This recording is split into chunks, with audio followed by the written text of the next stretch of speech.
오늘은 갈라디아서 강의 13번째 그 믿음이 이미 왔으므로라는 제목으로 말씀을 나누겠습니다. 인류 역사는 BC와 AD로 나뉩니다. BC는 Before Christ, 즉 그리스도 이전, AD는 Anno Domini, 즉 주님 이후라는 라틴어의 약어입니다. 주전주라고도 하죠. 개인의 역사에도 주전과 주후가 있을 수 있습니다. 그러면 주전과 주후를 나누는 분수령은 무엇일까요?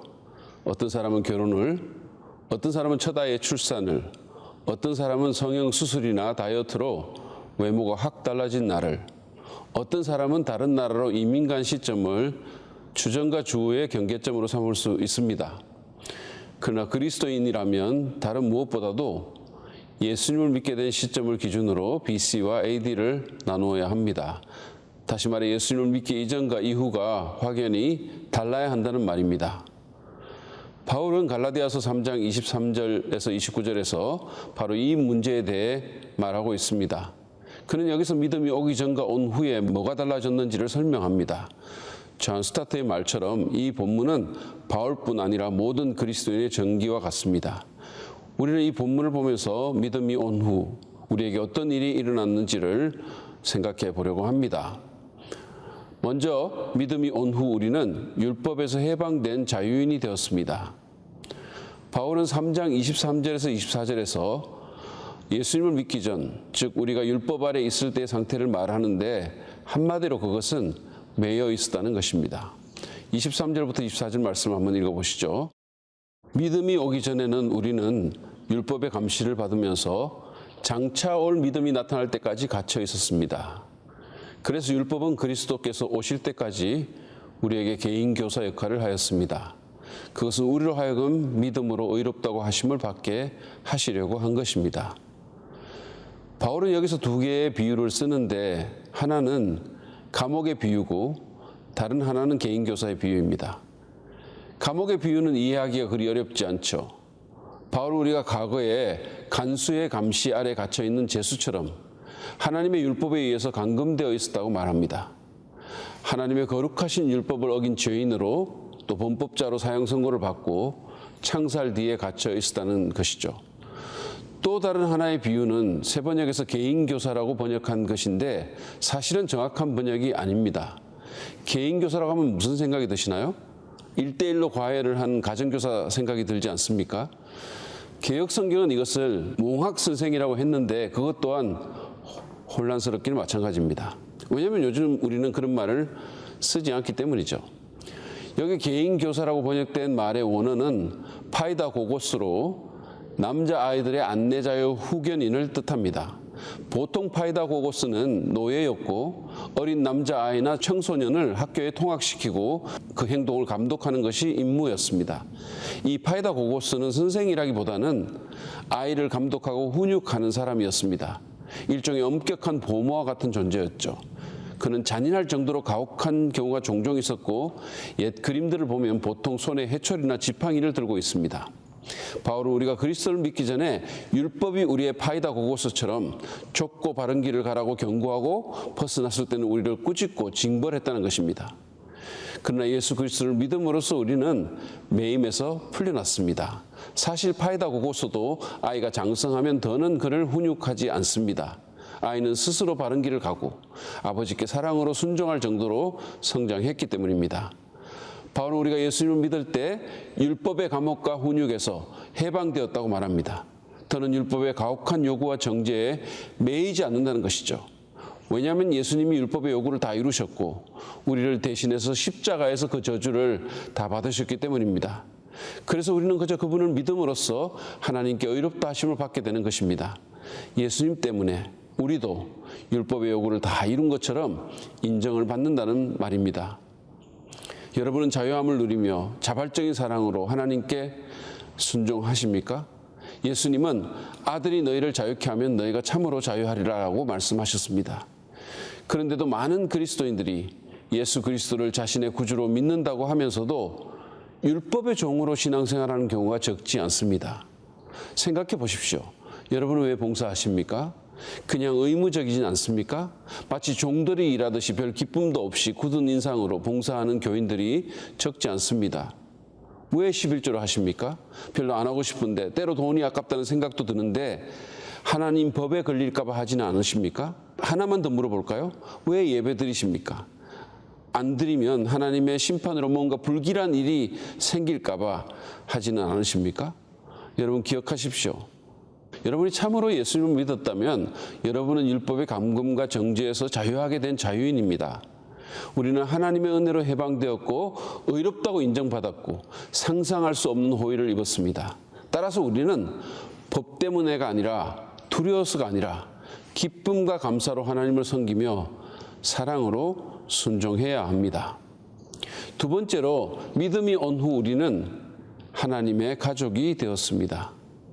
바울은 26절과 27절에서 그리스도를 믿음으로 우리에게 일어난 또 하나의 변화를 말하는데 그것은 바로 우리가 하나님의 가족이 되었다는 것입니다.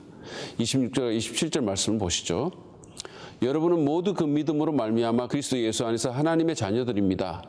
여러분은 모두 침례를 받아 그리스도와 하나가 되고 그리스도를 옷으로 입은 사람들이기 때문입니다. 우리는 믿음으로 예수와 연합되었고 그로 인해 하나님의 아들과 딸이 되었다고 바울은 말합니다. 누구도 예외가 없습니다. 누구든지 예수를 구주로 믿기만 하면 영원한 하나님의 가족이 되는 것이죠. 27절도 같은 의미를 전달합니다. 바울은 우리가 침례를 받아서 그리스도와 하나가 되었다고 말합니다. 그 말은 세례나 침례라는 의식이 우리를 그리스도와 연합하게 한다는 뜻이 아닙니다. 침례를 받는다는 말은 그리스도에 대한 믿음을 공적으로 표현한다는 말입니다. 따라서 침례를 받아 그리스도와 하나 되었다는 말은 믿음을 전제하는 표현이죠. 그렇기 때문에 그것은 믿음으로 그리스도와 연합했다는 말과 같습니다.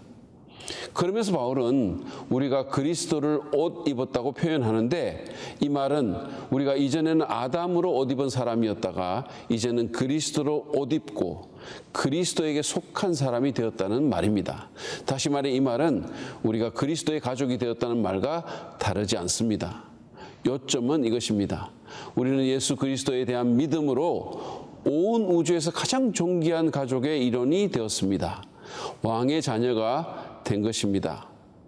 지금 미국에서 가장 사랑받는 대통령 중에 한 사람은 고 로널드 레이건 전 대통령입니다.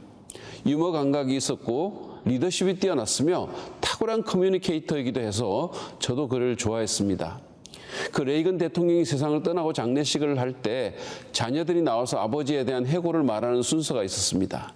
근데 그 자녀 중에 마이클 레이건이라는 장남의 말이 가장 감동적이었습니다. 그는 원래 레이건의 친자녀가 아니었습니다.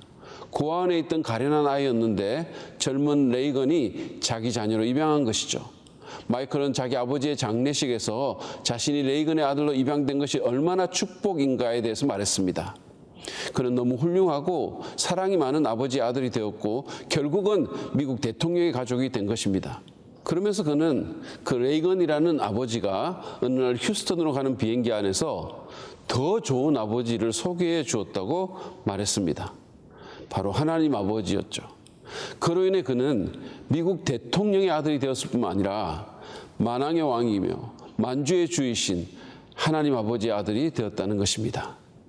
그는 자기 같은 행운아가 어디 있냐며 감사했습니다. 그는 자신의 이 경험을 2번 입양되다라는 책을 써서 사람들에게 전하기도 했습니다. 근데 여러분 우리도 이 마이클 레이건처럼 행운아들입니다. 율법의 저주 아래 살던 가련한 우리가 오직 예수 그리스도를 믿음으로써 하나님의 자녀가 된 것입니다. 온 우주에서 가장 존귀하고 지체 높은 왕족이 된 것이죠. 하나님의 가족에 속한 모든 권리와 특권을 지닌 자녀가 된 것입니다. 여러분은 이 사실을 아십니까? 아니 이 사실을 믿음으로 받아들이고 이것을 내게 일어난 일로 인정하십니까? 그리고 이로 인해서 하나님께 감사하십니까? 비록 상황이 어렵고 다른 환경이 좀 좋지 않다 하더라도 이것 하나만으로도 우리는 하나님께 영원히 감사해야 합니다. 나를 자녀 삼아주신 하나님께 감사하고 그분을 찬양할 수 있기를 바랍니다. 또 하나의 질문은 이것입니다. 여러분은 정말 왕의 자녀답게 사십니까? 왕의 자녀처럼 생각하고 말하고 행동하십니까?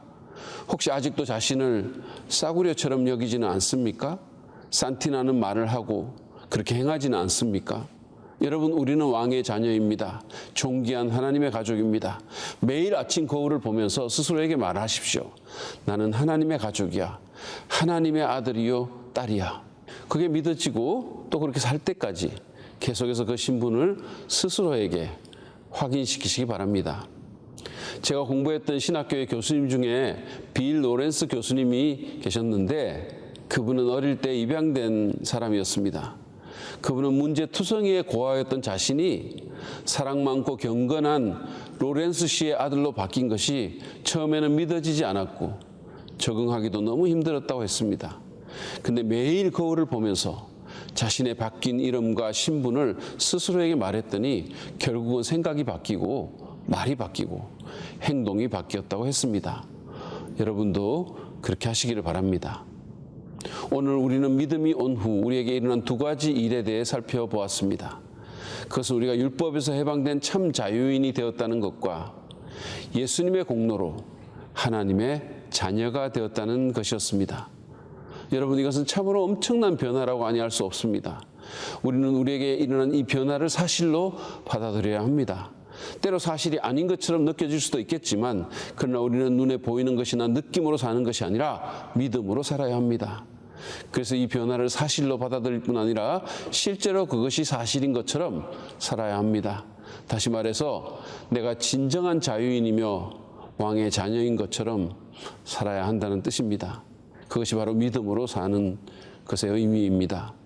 그뿐만 아니라 우리는 우리에게 이런 변화를 일으켜주신 주님께 감사와 찬양과 영광을 돌려야 합니다. 그럴 때 우리의 삶은 점점 더 주님을 기쁘시게 하며 주님을 닮아가는 복된 삶이 될 수 있을 것입니다. 그런 축복이 여러분 모두와 함께 하시기를 간절히 바랍니다.